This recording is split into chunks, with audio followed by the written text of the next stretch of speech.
Hi guys! Welcome back to my YouTube channel. It's me, Rachel Morales Vlog.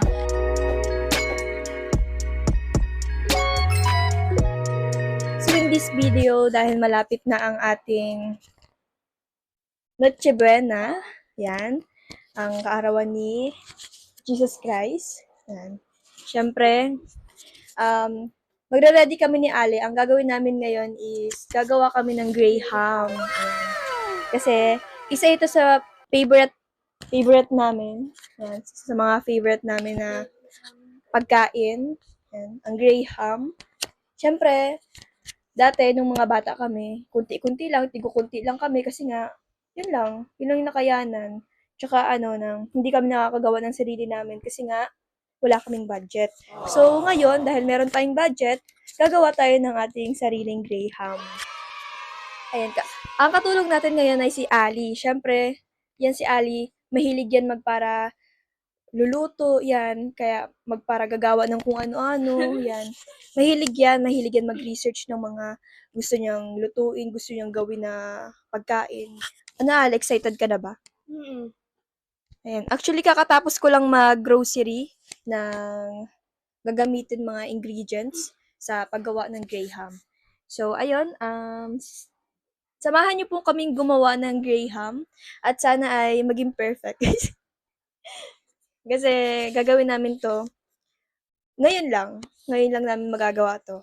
Pero meron naman tutorial sa YouTube kaya di naman kami mahihirapan tsaka madali lang naman yan. Ito naman yung pinakamadaling gawin kaysa sa leche plan. Kasi yung leche plan maraming procedure.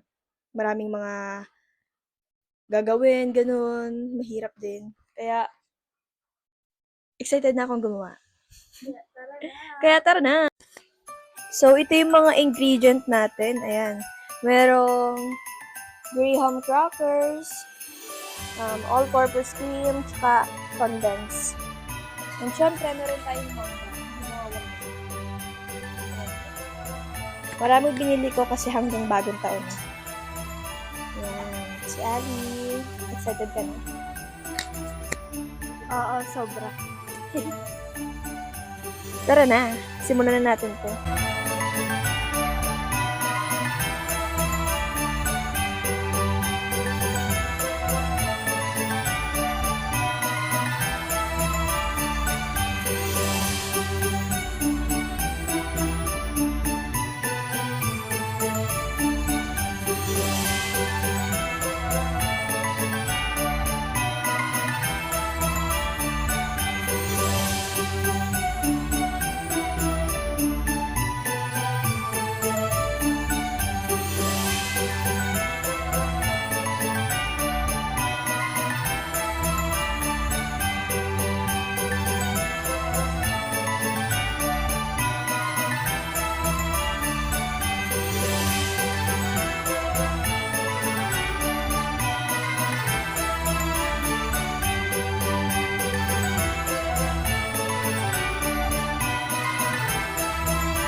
Papa. Papa.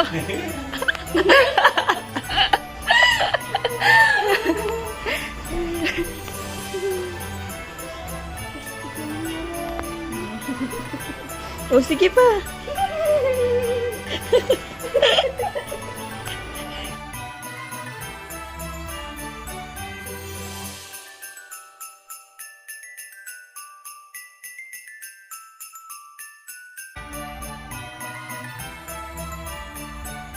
So, ayan, ito yung nabuo namin ni Ali na Graham for tonight.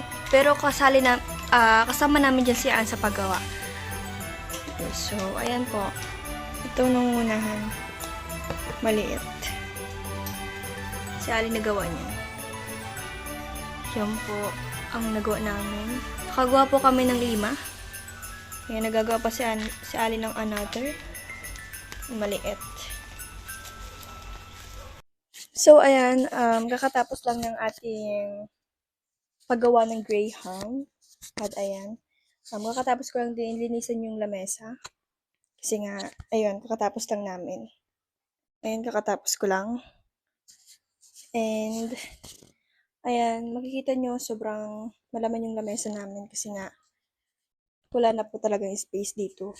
Kaya, ayan, kakatapos lang namin. So, ngayon, tutulog na tayo. At ayun, salamat po sa patuloy po ninyong pagsuporta sa akin. Sa amin pong lahat, maraming salamat po. And ayun, God bless po. Babush.